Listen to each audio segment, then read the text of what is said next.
El amilenialismo o amilenarismo, ambas formas se podría expresar, es otro término también que tiene dificultad de poder definirse lingüísticamente, pero hace referencia, por supuesto, al milenio.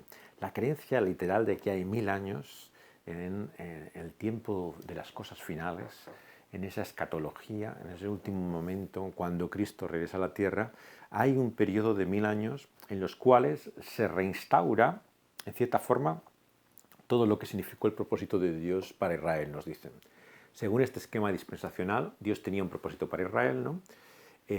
Cuando éste realmente no recibe y no acepta el propósito de Dios, ¿no? Entonces Dios abre ese propósito a los gentiles, ¿no? Esa visión lo que hace es que crea realmente de la Iglesia y del Evangelio para judíos y gentiles un paréntesis. Porque claro, finalmente lo que era para los judíos al principio vuelve a ser para los judíos en el milenio.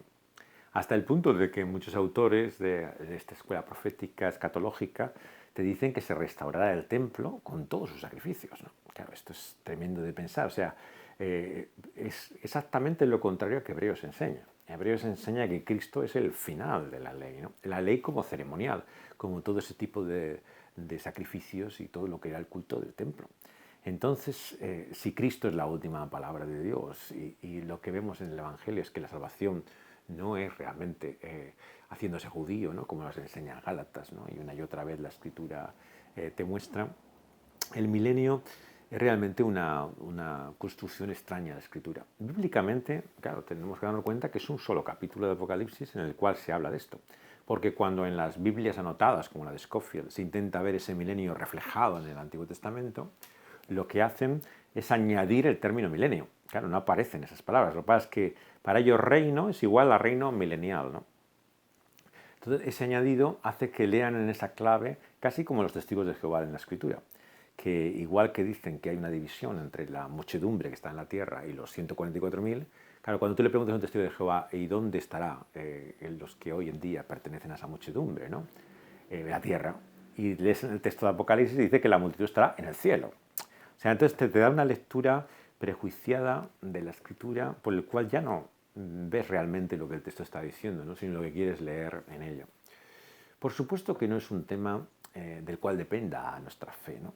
Y en modo alguno se puede decir que alguien por creer en el milenio, ¿no?, esté en tal error o herejía, ¿no?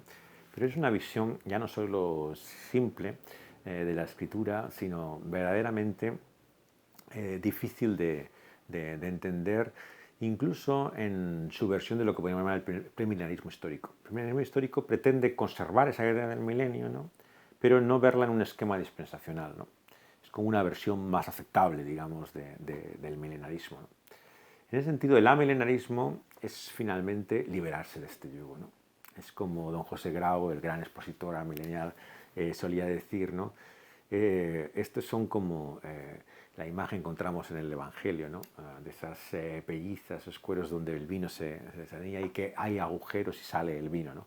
Y está revendándolo constantemente. Así decía que no se podía, ¿no?, en este tiempo del espíritu, ¿no?, volver a lo que era la ley. Y muchas veces, claro, el llamado dispensacionalismo progresivo, la visión, digamos, primerista histórica, son intentos de remendar algo que finalmente yo creo que debemos desechar, ¿no?, que es la idea de que el milenio tiene que interpretarse histórica literalmente, ¿no? Y eso no significa que no entendamos el sentido literal de la Escritura. Claro, este es el gran error y la falacia, ¿no?, de los que rechazan el amilenarismo. Es decir, que nosotros interpretamos simbólicamente la Biblia. Interpretamos simbólicamente la Biblia donde hay símbolos.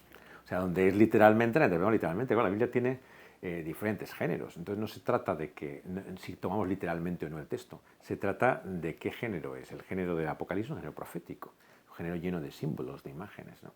Y en ese sentido es que tenemos también que interpretarlo, ¿no?